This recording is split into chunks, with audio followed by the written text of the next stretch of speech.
பலமுறை எங்களுடைய கழகத் தலைவர் அவர்களும் மிக தெளிவாக எடுத்து சொல்லியிருக்கின்றார்கள். ஒன்றியத்தில் இருக்கக்கூடிய பாஜக அரசை பொறுத்தவரை தமிழ்நாட்டு மக்களிடத்தில் அவர்கள் எண்ணுகின்ற எண்ணங்கள் நிறைவேறாது என்பதை தெரிந்து கொண்டு இப்பொழுது ஒரு மாற்று திட்டமாக அவர்கள் முன்னெடுத்திருப்பது இடியா இருக்கட்டும், ஐடியா இருக்கட்டும், இப்ப தேர்தல் ஆணையமாக இருக்கட்டும், இதையெல்லாம் அவர்களுடைய கைகளில் வைத்துக் கொண்டு அதற்கான முயற்சிகளை முன்னெடுக்கின்றார்கள். அவர்கள் எத்தனை முயற்சிகள் எடுத்தாலும் கூட இது பெரியார் மண், முத்தமிழ் கலைஞர் அவர்களுடைய மண், பேரறிஞர் அண்ணா அவர்கள் ஆண்ட மண், இப்பொழுது நம்முடைய மாண்பு முதலமைச்சருடைய திராவிட மாடல் ஆட்சி நடைபெறுகின்ற இந்த தமிழ்நாட்டில் எந்த விதமான அவர்களுடைய பிஜேபியினுடைய எண்ணங்கள் ஒருபோதும் ஈடேறாது. மக்கள் மிக தெளிவா இருக்காங்க. அதான் நடந்து முடிந்த நாடாளுமன்ற தேர்தலையும் நீங்க எல்லாம் பார்த்தோம். நாடாளுமன்ற தேர்தலில் பார்க்கின்ற பொழுது சில ஆங்கில தொலைக்காட்சிகள் கூட கோவையை பொறுத்த வரைக்கும் லைவ் வச்சிருந்தாங்க. வாக்கு எண்ணிக்கைக்கு முதல் நாள் பார்த்தா லைவ் இருந்தது. நான் வெளியே வந்ததுக்கு அப்புறம் அப்பதான் பார்த்தேன். நான் லைவ் எல்லாம் போச்சு. ஏதோ தேர்தல் ரிசல்ட்டே அவங்களே அறிவிச்சதை போல அடுத்த கட்டத்துக்கு சென்றதை போல லைவ்ல இருந்துச்சு. நீங்கள் நானும் தீர்மானிக்க முடியாது, லைவ் போடுற சேனல் தீர்மானிக்க முடியாது, சில பத்திரிகைகள் தீர்மானிக்க முடியாது, கருத்து கணிப்பு எல்லாம் வெளியிட்டு தீர்மானிக்க முடியாது. மக்கள் தான் தீர்மானிக்கணும்.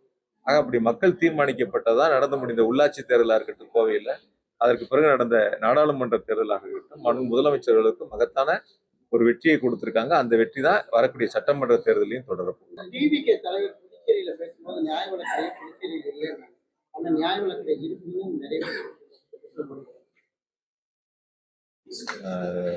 பொதுவா என்ன சொல்றேன்னா, எல்லா அரசியல் கட்சியும் எதை வேணாலும் பேசலாம், எதை வேணாலும் சொல்லலாம். சிலர் தெரிஞ்சு சொல்லலாம், சிலர் தெரியாமையே யாராவது சொல்றதை வச்சு சொல்லலாம். அதெல்லாம் கருத்துக்கள். இப்போ என்னை பொறுத்த வரைக்கும் நான் நான் ஒன்று உங்ககிட்ட சொல்லணும்னா கூட ஒரு முறைக்கு 2 முறை சரிபார்ப்பேன்.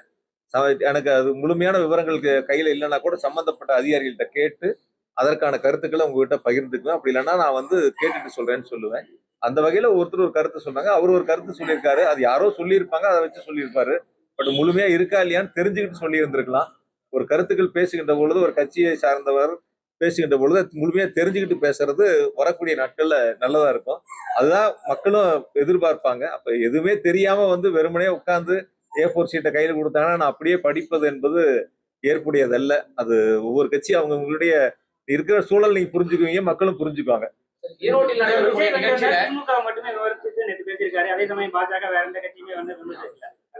இதுவரைக்கும் தமிழ்நாட்டுல எல்லா காலங்கள்லயும் பார்த்திருப்பீங்க, ஒவ்வொரு முறையும் யாரை ஒழிப்பேன்னு சொல்லுவாங்கன்னா திமுக ஒழிப்பேன்பாங்க. ஒவ்வொருத்தரும் எப்பயும் பழைய கால வரலாறுகள்லாம் எடுத்தீங்கன்னா அவங்க போட்டியா நினைக்கிறதே திமுகவை தான் ஒவ்வொருத்தரும் போட்டியா நினைக்கிறாங்க.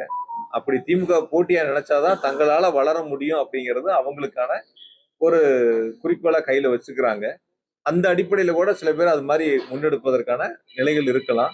அதனால ஒருபோதும் யாராலும் எந்த காலத்திலும் திமுகவை அவர்கள் காணுகின்ற கனவை போல வீழ்த்திவிட நினைப்பவர்கள் கண்டிப்பாக அவர்கள் தான் வீழ்ந்து போவார்களே தவிர, திமுக என்பது 75 ஆண்டு காலம் மக்களிடத்தில் கட்சியாக இருந்து பல்வேறு திட்டங்களை கொண்டு சேர்ந்த இயக்கம்.